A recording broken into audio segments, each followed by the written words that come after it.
Assalamualaikum warahmatullahi wabarakatuh. Yang saya hormati pengasuh Pondok Pesantren Zainul Hasan Genggong Al-Mukarram Kiai Haji Muhammad Hasan Mutawakil Anallah SHMM. Yang saya hormati Rektor Universitas Islam Zainul Hasan Genggong Dr. Abdullah Aziz Wahab MAG. Yang saya hormati Dekan Fakultas Ekonomi dan Bisnis Islam Bapak Nandufa MM. Yang saya hormati Kaprodi Abdul Ghafur MA. Dan yang saya hormati mata kuliah usul fikih yakni Bapak Abdul Ghafur MA.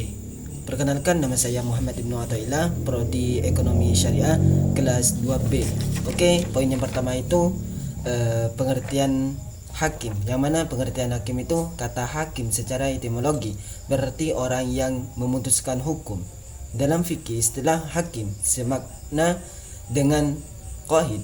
Namun dalam usul fikih kata hakim berarti pihak penentu dan pembuat hukum syariah secara hakiki. Poin yang kedua itu pengertian mahkum fi. Yang dimaksud dengan mahkum fi adalah perbuatan seorang mukallaf yang berkaitan dengan taklif atau pembebanan. Taklif yang berasal dari Allah SWT ditujukan pada manusia dalam setiap perbuatannya. Poin yang ketiga itu pengertian mahkum alaih. Definisi secara etimologi, mukallaf berarti yang dibebani hukum. Ulama usul fikih mengatakan bahwa yang dimaksud dengan mahkum alaih adalah seorang yang perbuatannya dikenai kitab atau perintah Allah Ta'ala yang disebut dengan mukallaf, sehingga istilah mahkum alaih disebut dengan subjek hukum. Poin yang keempat itu syarat-syarat mahkum fi dan mahkum alaih. Secara etimologi, mahkum fi adalah objek hukum, artinya suatu perbuatan mukallaf yang berhubungan dengan hukum syari'.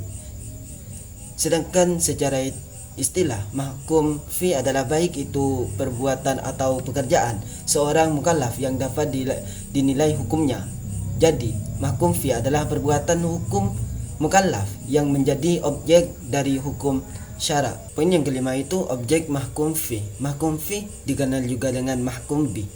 Mahkum fi merupakan perbuatan mukallaf yang berkaitan dengan perintah syari' Allah dan Rasul, yang ketika disifati dengan hukum taklifi menjadi wajib, sunnah, mubah, makruh, dan haram. Poin yang terakhir itu objek mahkum alaih. Menurut Alauddin Koto, mahkum alaih merupakan perbuatan mukallaf,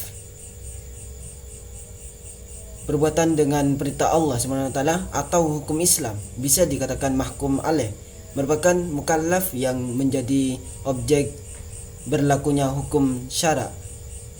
Oke, penjelasan dari saya. Apabila kurang tepat penjelasan dari saya, mohon maaf yang sebesar-besarnya.